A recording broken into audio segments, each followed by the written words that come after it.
Bonjour, bienvenue, très heureux de vous retrouver pour ce nouveau numéro d'À l'affiche 100% cinéma.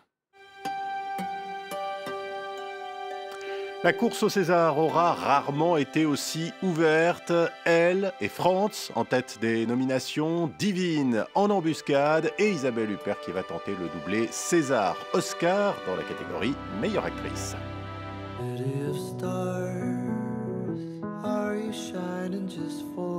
Lui fait aussi bien que Titanic, un record de 14 nominations aux Oscars pour La La Land. Si vous étiez fâché avec les comédies musicales, c'est le film qui devrait vous réconcilier. Je peux pas bouger. Et puis eux aussi, ils chantent et ils dansent, les cochons, les souris, les gorilles, dans Tous en scène, un jukebox animalier et animé, très gros succès aux États-Unis qui débarque en France. Voilà pour le sommaire. Thomas Borez est avec nous, bien sûr, tout prêt pour son numéro de claquette. À l'affiche, c'est parti.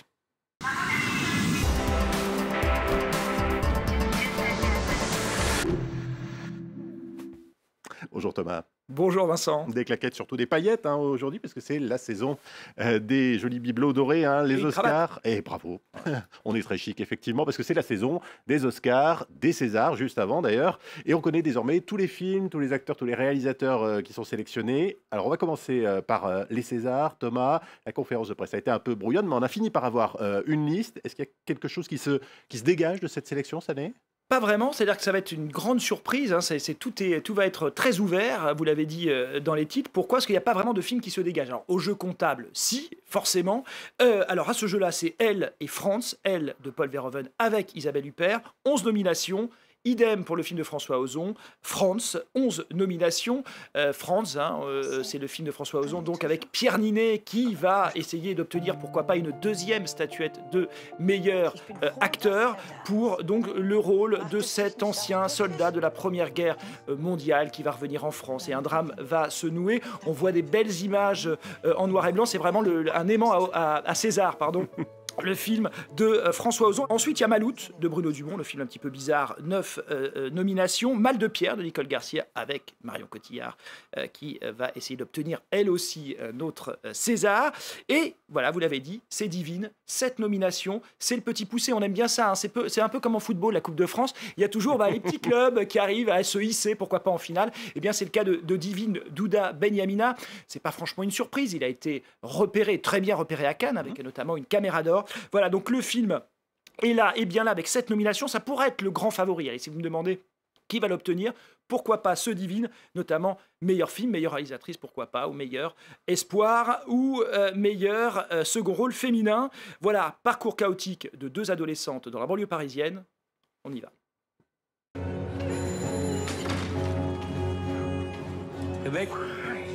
Rebecca, tu veux quoi?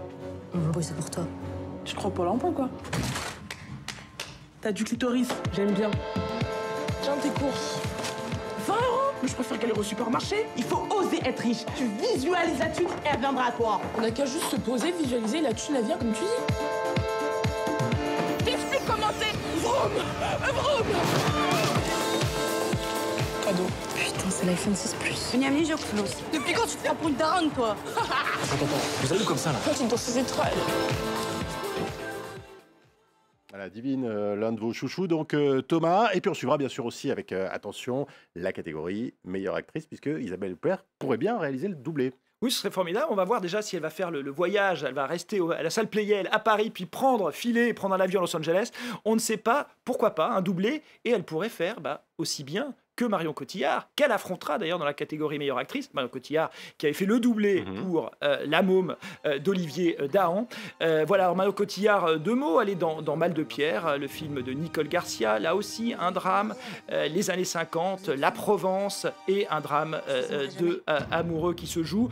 Allez, j'en profite puisqu'on parle de la catégorie meilleure actrice pour vous dire qu'il y a Judith Chemla dans Une vie qui est nominée aussi, Virginie Efira pour Victoria, Marina Foïs dans Irreprochable, ça c'est une plutôt bonne surprise. Isabelle Huppert, on l'a dit. 6-2 Babek Knudsen pour La fille de Brest. Et pour être complet, Soko dans La danseuse. Ça aussi, c'est une surprise. Voilà, on a tout dit. Un mot quand même du meilleur film étranger, Thomas. Oui, c'est ça. C'est ce qui fait un peu le côté un peu international. Aussi, on est quand même sur France 24. Français. Que des bons films. Aquarius, film brésilien repéré à Cannes. Tout comme Baccalauréat, film roumain de Christian Mungiu. Juste la fin du monde. Le film donc du Québécois Xavier Dolan. La fille inconnue des frères Dardenne. Manchester by the Sea. Mélo, formidable, on l'a dit ici. C'est un film américain de Kenneth Lonergan. Moi, Daniel Blake, La Palme d'Or de Ken Loach. Ou enfin Tony Erdmann, le film allemand. Voilà, et puis ces Césars, ils sont aussi marqués par la polémique Polanski. On en est où? On en est où que à l'Interzian, à la conférence de presse, donc c'est le président de l'Académie des Césars, à l'Interzian, a dit juste que quand ils avaient choisi le nom de Roman Polanski, il s'était focalisé sur le réalisateur, l'un des plus grands réalisateurs au monde, a dit à l'Interzian. Toutes les autres considérations ne faisaient pas partie de leur prérogative d'une certaine manière. Il acceptait évidemment le choix de Roman Polanski de se retirer de cette présidence. Voilà, verdict pour ces Césars le 24 février en direct de la salle Playel à Paris, vous l'avez dit, et vous suivrez ça bien sûr pour nous. Thomas, le 24 ce sont les Césars, le 26 février ce sont les Oscars et leur ultra favori cette année c'est donc La La Land, 14 nominations, ça tombe bien, ça sort aujourd'hui en France. Oui, ça sort aujourd'hui en France, alors vous allez forcément y aller en chantant, en boitant, en marchant, que sais-je. On vous l'a dit et redit qu'il fallait aller voir La La Land. 14 nominations, vous avez cité Titanic, c'est vrai, mais aussi Ève de Mankiewicz, chef-d'œuvre de l'histoire du cinéma. Alors, à force de dire que c'était bien, on n'a peut-être pas rappelé de quoi parlait La La Land. Eh bien, nous sommes dans un Los Angeles bleuté. Nous sommes de nos jours, même si tous les signes, un brin désuet nous rappellent les 50s. Alors, on va suivre Mia. Mia, elle débarque dans la Cité des Anges pour devenir actrice. Et elle va rencontrer un pianiste de jazz, c'est Sébastien, joué par Ryan Gosling. Lui, il veut ouvrir une boîte de jazz. Mais le jazz, il adore le bon jazz, donc celui de Thelonious Monk, de Miles Davis ou encore John Coltrane. Elle est prête à tout. Lui aussi, ils vont se rencontrer, ils vont s'aimer. On annonce. Well, when are you done? But after we finish, we're gonna go record and then we'll go back on tour. We're just gonna have to try and see each other and then just never see each other. Do you like the music you're playing? You had a dream that you followed. This is the dream. This is not your Guys like dream. me.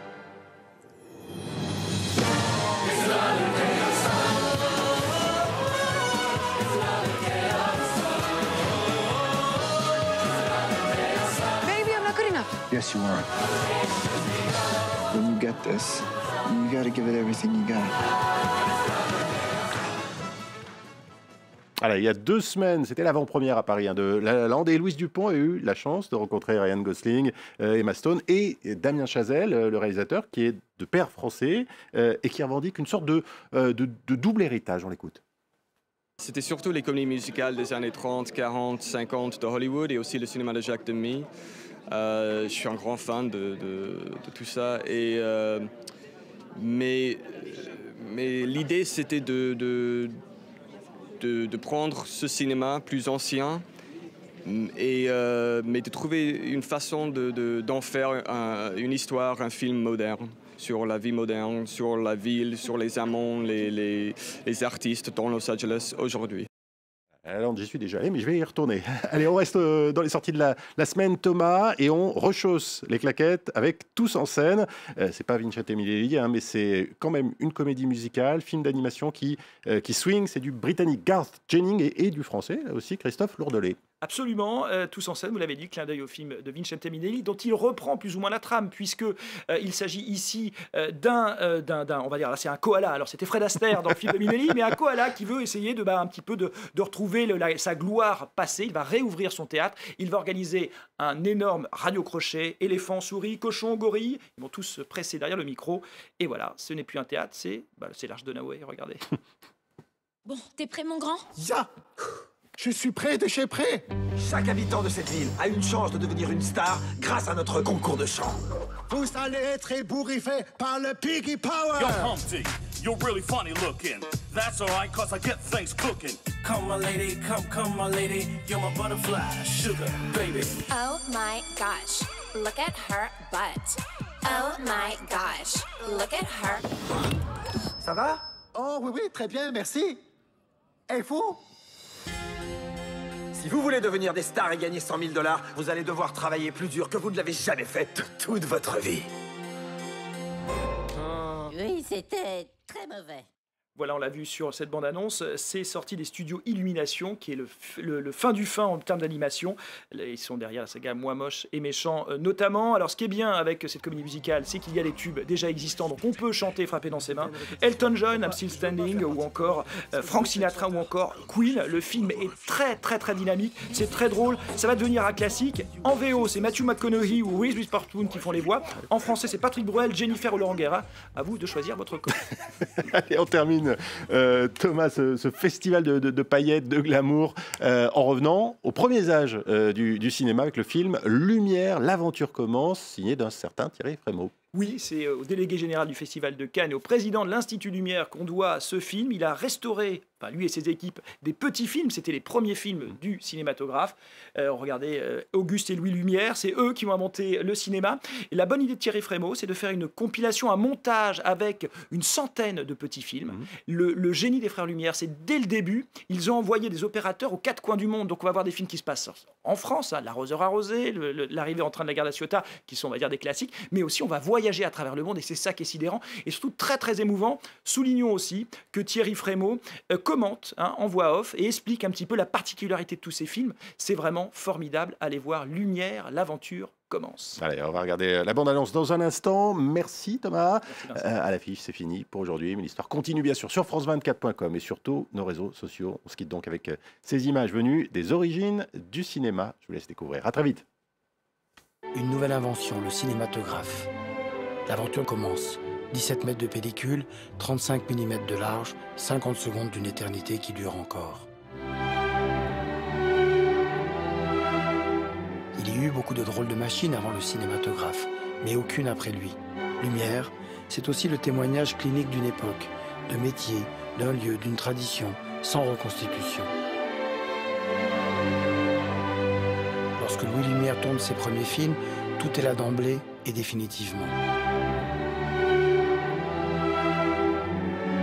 Il fut le dernier des inventeurs et le premier des cinéastes. Et dès l'origine, il a fait de ce qui deviendra le 7e art quelque chose de joyeux, de tendre et d'universel.